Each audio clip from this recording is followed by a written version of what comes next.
Welcome back to Red Devils TV, and in this episode we are going to be talking about Souness calling out Manchester United. But before we get into today's video, please make sure you leave a like on the video, subscribe if you're new, we are on our road to 1,000 subscribers, and comment on the video on what your thoughts are on the breaking news of Souness talking about Manchester United.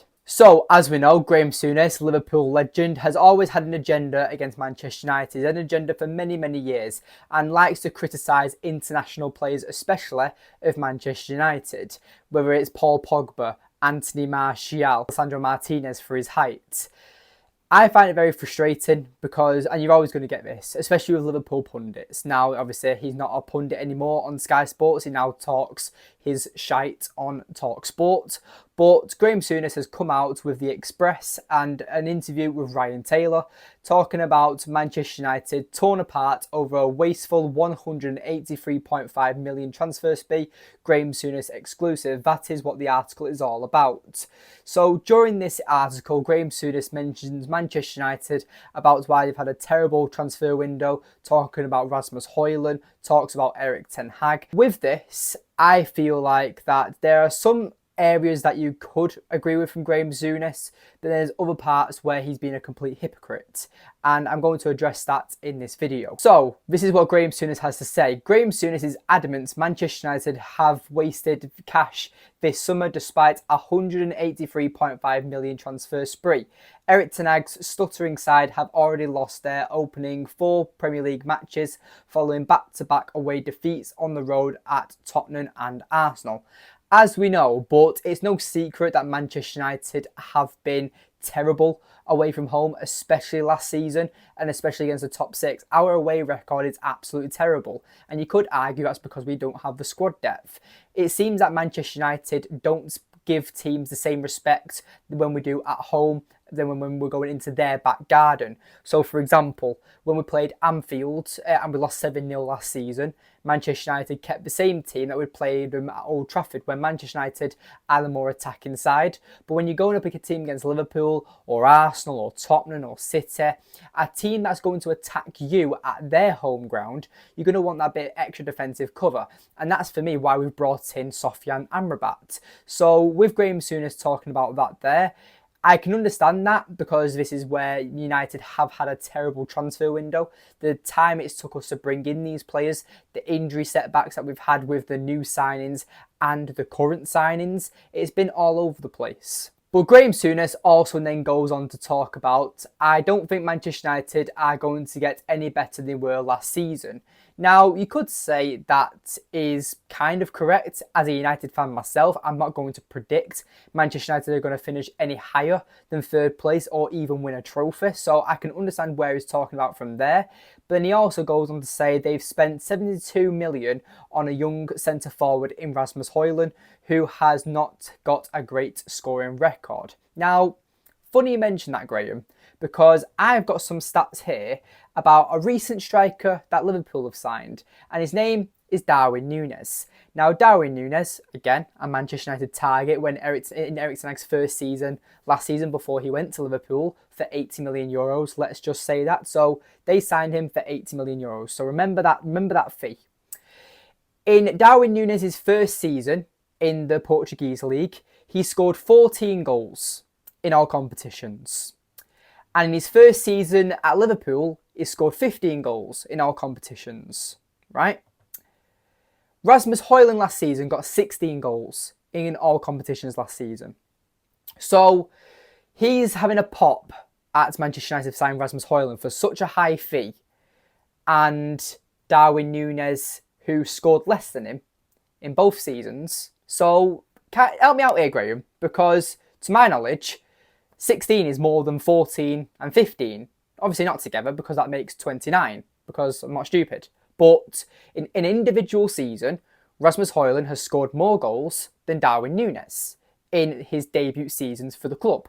Now, you could, if Liverpool fans are watching this, they'll come with their stats talking about, well, his following season at Benfica, he actually scored 20 goals in all competitions. Well, yes, congratulations to him. It's because he adapted to the league and got more comfortable in the league. But what's saying Rasmus Højlund can't do that? Why is everyone already redeeming him a flop?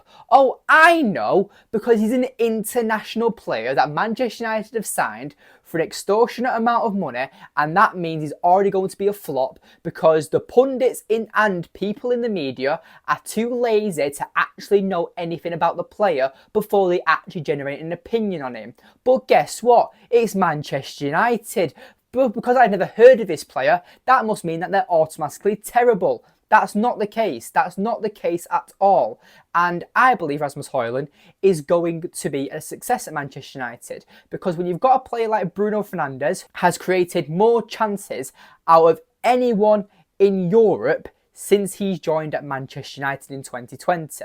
More than Kevin De Bruyne, more than Lionel Messi, more than any player you can think of in Europe, Bruno Fernandes has created more chances. But guess what? Manchester United haven't had a proper out-and-out striker. We had Cristiano Ronaldo, Edison Cavani, Ighalo, Weghorst, all these strikers that are either not good enough or past their best. But now, for once, Manchester United have signed a young, hungry striker who's going to be assisted by a player like Bruno Fernandes and is going to succeed. But with Graham Souness, because he added that I wrote an article 5 years ago stating that it was the last chance saloon for Anthony Martial, yet he's still starting matches as their main focal point in attack.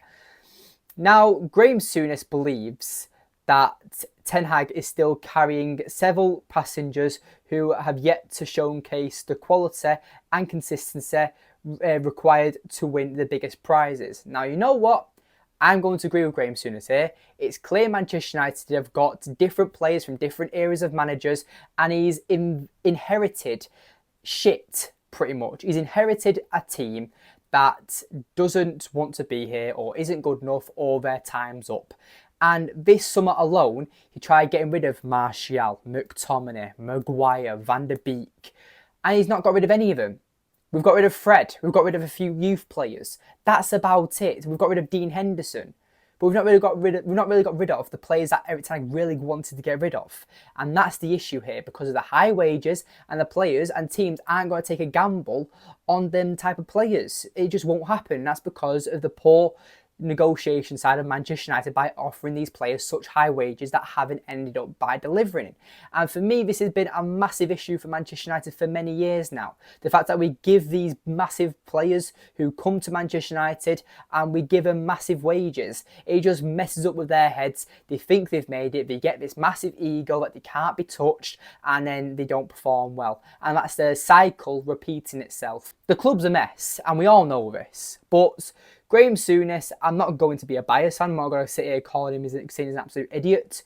But he goes on to say that Martial isn't a United player. So he says this. He says, he isn't a Man United player. He will get you excited, then let you down. I still don't think Antony or Jadon Sancho are long-term solutions for United. If they want to win the Premier League and Champions League, they're still relying on Marcus Rashford. And again, spot on. Because I've had my issues with Antony and Jadon Sancho. But as of breaking news recently, Antony looks like he's not going to be playing for us for a while now. Jadon Sancho's fell out with the manager and still left his pinned tweet up of his statement on his Twitter account for everyone to see. Graham Souness, I don't really like your opinions, but in this video, I've agreed with you several times on certain things you've said because Manchester United are a mess. But what I don't respect is the fact that you've called out Rasmus Højlund when you've probably never actually watched him play a full 90 minutes of football in your life. If Liverpool had signed this player, you'd been talking about what a great bit of business it is, getting a young player who's hungry, who's early, and Klopp will probably develop him into some sort of machine. Where's Eric Ten Hag's credit then? Because that's exactly what Eric Ten Hag's plan is as well for Rasmus Højlund. So give Eric Ten Hag time, and I can't wait for Rasmus Højlund to score the winner against Liverpool at Anfield this season. But anyway, thank you for watching, and I'll see you later. Take care.